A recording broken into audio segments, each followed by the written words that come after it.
Halo, assalamualaikum teman-teman semuanya. Selamat pagi, selamat siang, selamat malam dimanapun kalian berada. Sehat-sehat semua ya. Oke teman-teman semuanya, di video kali ini kita akan ngebahas tentang fenomena Barbenheimer. Yap, besok banget tanggal 18 Juli Barbie dan juga Oppenheimer akan rilis premier di Indonesia di waktu, jam, dan hari yang bersamaan juga ya teman-teman. Tapi khusus di kota aku, kebanyakan yang di awal-awal pagi itu Barbie semua ya guys ya. Baru deh menjelang sore dan malam banyak tuh Oppenheimer. Tapi yap, nggak sebanyak Barbie ya guys ya. Layar yang dibuka open gitu lebih banyak ke Barbie. Padahal jujur aku itu lebih nungguin Oppenheimer karena kan ini mahakarya dari Christopher Nolan yang terkenal dengan film-filmnya yang mind blowing dan tentunya nggak asal-asalan ya guys. Kalau nonton Barbie itu pasti kita sudah tahu lah apa yang akan terjadi di sana ya. Pasti fun, komedi, romantis, singing, dancing, and everything gitu. Tapi kalau Christopher Nolan Oppenheimer ini tuh kayak nggak tahu nih mau dibawa kemana ini filmnya, plot twistnya akan seperti apa, dan jalan cerita endingnya akan bagaimana. Nah itu kan kayak mind blowing gitu ya guys ya. Tapi karena kedua film ini nanti akan aku review secara bersamaan, jadi dua-duanya aku tonton. Jadi pagi-pagi aku tonton Barbie dulu, kemudian aku review, jangan lupa nonton reviewnya. Nah akhir nanti aku akan nonton Oppenheimer, baru nanti kita rilis reviewnya juga ya di hari yang sama. Sebenarnya aku menonton Oppenheimer itu di awal ya, di awal hari atau pagi gitu, tapi nggak ada kebanyakan Barbie. Jadi memang fenomena Barbie dan Oppenheimer ini tuh lumayan sangat menyita perhatian ya, khususnya yang terjadi di luar negeri ya dengan dua film ini. Kenapa bisa seperti itu? Yang satunya kan didirector oleh Greta Gerwig dan yang satunya oleh Christopher Nolan. Nah jadi memang dua film ini kayak disandingkan gitu, dan bahkan ada paketnya ya. Satu hari beli dapat satu tiket untuk dua nonton film ini. Tapi itu untuk khusus yang di luar negeri.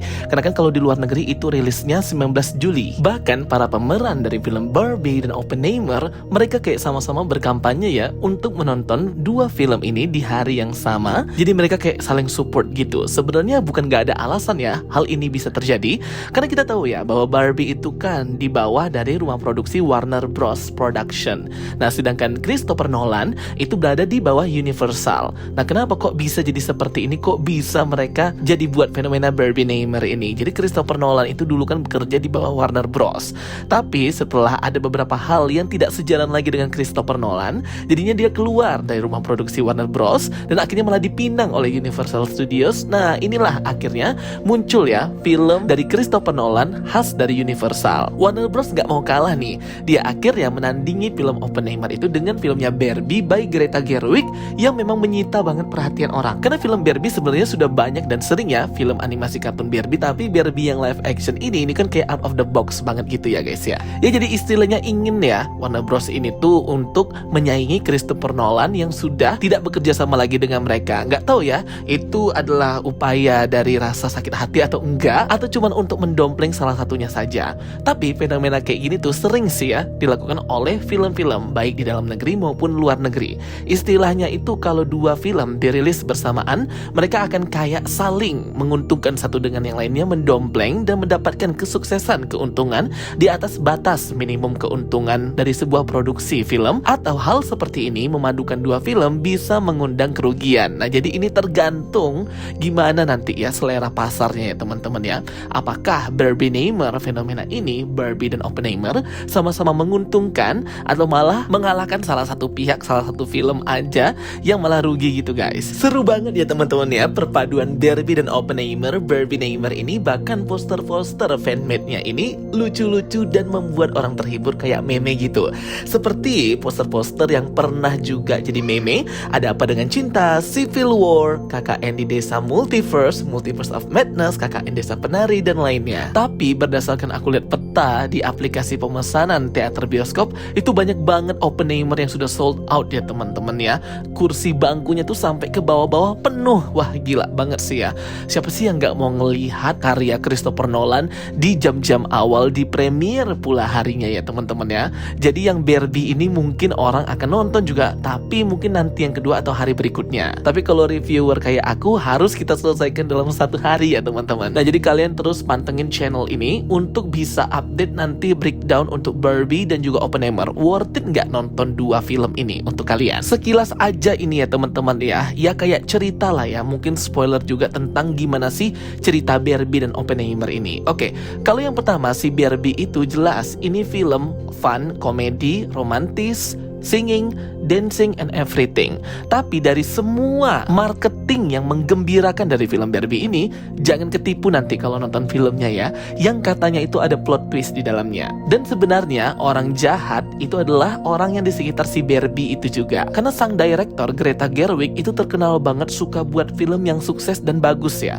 Jadi aku rasa Barbie ini nggak akan flop ya. Pastinya akan banyak yang nonton dan suka dengan Barbie ini.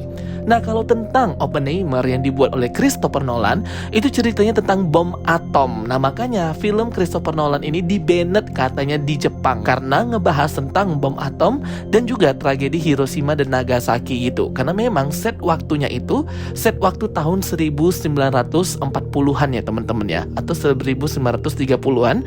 Nanti kita lihatlah waktu filmnya muncul di bioskop. Nah, jadi itu ya guys ya. Kayak yang satunya tentang ledakan dan bom atom, dan yang satunya tentang fun, komedi, menari, dan bernyanyi. Jadi memang beda banget genre kedua ini ya. Jadi target pasarnya sebenarnya Oppenheimer dan Barbie ini sudah berbeda. Namun mereka tetap memaksakan untuk rilis di hari yang sama ya teman-teman. Berhadapan, Barbie-neimer fenomenal. Tapi terkadang nggak semua film mau kayak gitu ya teman-teman ya. Karena beresiko banget itu. Ngapain harus bersamaan berhadap-hadapan dalam satu tanggal yang sama? Harus ada salah satu yang ngalah sih ya. Memundurkan atau memajukan gitu untuk bisa memaksimalkan pendapatan dan keuntungan. Tapi ternyata Oppenheimer dan Barbie itu sama ya tanggal rilisnya. Wah, memang bermain api banget ya Greta Gerwig dan Christopher Nolan ini. Oke guys, menurut kalian gimana? Kalian mau nonton Barbie atau Oppenheimer? Atau dua-duanya nonton? Dan apakah kalian tertarik dengan salah satu film ini? Tulis pendapat kalian di kolom komentar. Jujur ya teman-teman, kalau dari pribadi aku sendiri itu sangat excited banget dan penasaran banget ya untuk besok nonton si Oppenheimer itu. Karya-karya Christopher Nolan itu out of the box ya. Interstellar, Tenet, Inception, The Dark Knight sequel. Pokoknya nggak pernah ada yang mengecewakan ya semua film-film Christopher Nolan ini. Yang sukanya dari Christopher Nolan ketika dia membuat suatu film itu berdasarkan based on ilmu pengetahuan saintis ya teman-teman. Jadi memang bisa diterima dengan akal logika ilmu pengetahuan kita. Sehingga sangat-sangat sayang banget kalau kalian nggak nonton Oppenheimer by Christopher Nolan.